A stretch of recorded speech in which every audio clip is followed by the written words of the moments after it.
কিভাবে দেখুন হিন্দু বাড়িতে আগুন লাগিয়ে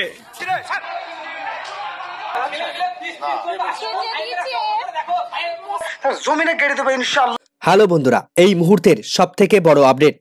মুর্শিদাবাদের বেলেডাঙ্গায় বাংলাদেশের কায়দায় হিন্দুদের চলছে নিধনযজ্ঞ। এই মুহূর্তে বাংলাদেশে যে ঘটনাগুলো ঘটছে সেই ঘটনা পশ্চিমবঙ্গের ইতিহাসে লক্ষ্য করা যাচ্ছে।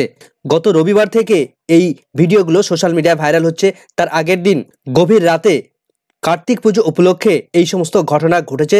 কার্তিক পুজোর মণ্ডপে এবং কার্তিক মূর্তিকে সম্পূর্ণভাবে আগুন জ্বালিয়ে ধ্বংস করে দেওয়া হয়েছে। সেই সঙ্গে হিন্দুদের প্রতি অত্যাচার ইতিমধ্যেই লাগাম ছাড়া পর্যায়ে পৌঁছে গেছে। ইতিপূর্বেই এই সমস্ত ঘটনা আমরা পাকিস্তানে দেখেছি, বাংলাদেশে দেখছি এবং পশ্চিমবঙ্গেও দেখতে পেলাম। বিভিন্ন সংবাদ মাধ্যম তারা দেখাচ্ছে যে দুই গোষ্ঠীর সংঘর্ষ হচ্ছে, দুই পক্ষের সংঘর্ষ হচ্ছে। আসল সত্যতা তারা বের করে নিয়ে আসছে না।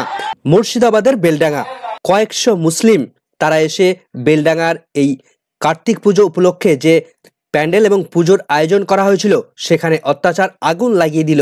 বিভিন্ন জায়গায় বিভিন্ন গ্রুপগুলোতে হোয়াটসঅ্যাপ সোশ্যাল মিডিয়ায় তারা নিজেদেরকে সব এক জায়গায় করে এক জায়গায় জড়ো করে তারা এই সমস্ত ঘটনাগুলো ঘটালো।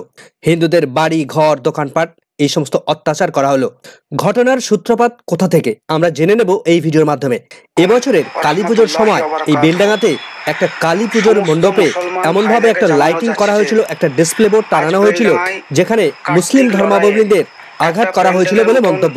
ভারতীয় সংবিধান অনুসারে কোনো ধর্মাবলম্বী ব্যক্তিকে কেউ আঘাত করতে পারে না।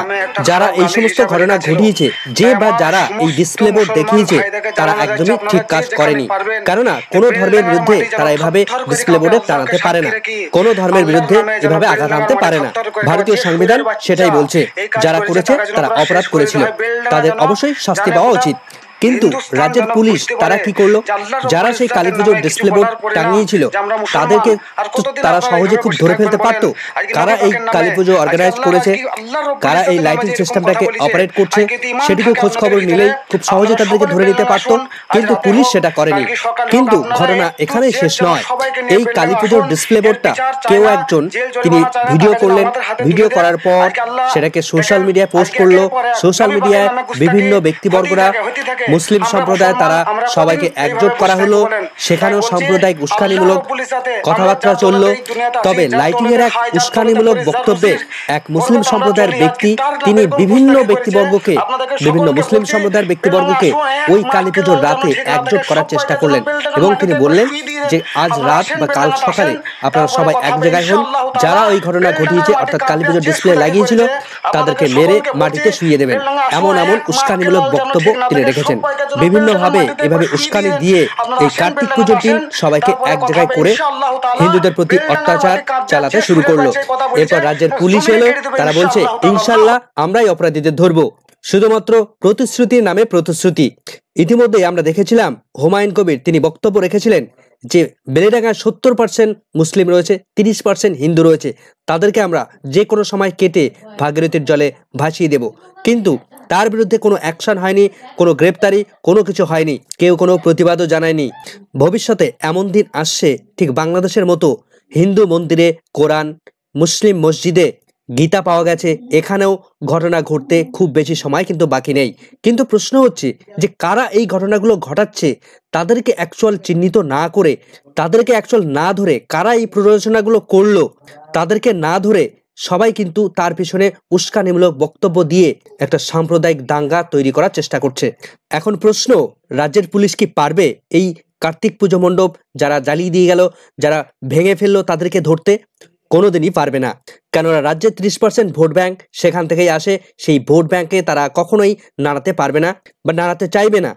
আজকে বেলেডাঙ্গায় এই ঘটনা ঘটলো, আগামী দিনে ভবিষ্যতে অন্য কোথাও এমন ঘটনা ঘটবে না এমন নিশ্চয়তা কেউ দিতে পারবে না। তাই এখন থেকেই সবাইকে সজাগ হওয়ার সময় এসে গেছে। যিনি এই সমস্ত ভিডিওগুলো করেছেন তিনিই বলছেন পুলিশ প্রশাসন থাকা সত্ত্বেও দেখুন কিভাবে হিন্দু বাড়িতে কিভাবে আগুন জ্বালিয়েছে, কিভাবে ইট পড়ছে, কত ইট পড়ছে দেখুন। একটা বাড়িতে আগুন জ্বালিয়ে দিয়েছে বাড়ি থেকে বের করে। কিভাবে হিন্দু ব্যক্তির উপর চড় আঘাত লাঠি দিয়ে মারা হলো তার নমুনা আপনারা দেখলেন। এর আগেও এই বছরেই রামনবমীর শোভাযাত্রাকে কেন্দ্র করে মুর্শিদাবাদের শক্তিপুর হয়ে উঠেছিল উত্তপ্ত। সেখানেও শক্তিপুর হাই স্কুল মোড়ে রামনবমীর শোভাযাত্রায় মুসলিমরা তারা হামলা চালিয়েছিল। রামনবমীর মিছিল যখন একটি মসজিদের সামনে দিয়ে যাচ্ছিল তখনই হামলা চালানো হয়েছিল সেই মিছিলের উপর। সেখানে 18 জন মতো জখম হয়েছিল। জখম হওয়া ব্যক্তিদের অনেকেরই হাতে পায়ে ধারালো অস্ত্রের আঘাত সেখানে দেখা গিয়েছিল। তো এভাবে এই সমস্ত ঘটনাবলী কতদিন চলবে, মানুষ কবে সচেতন হবে? আপনারা অবশ্যই আপনাদের মূল্যবান বক্তব্য কমেন্ট সেকশনে জানাতে ভুলবেন না। সমস্ত সত্যতা তুলে ধরার চেষ্টা করলাম। ভিডিওটি সম্পূর্ণ দেখার জন্য সকলকে ধন্যবাদ।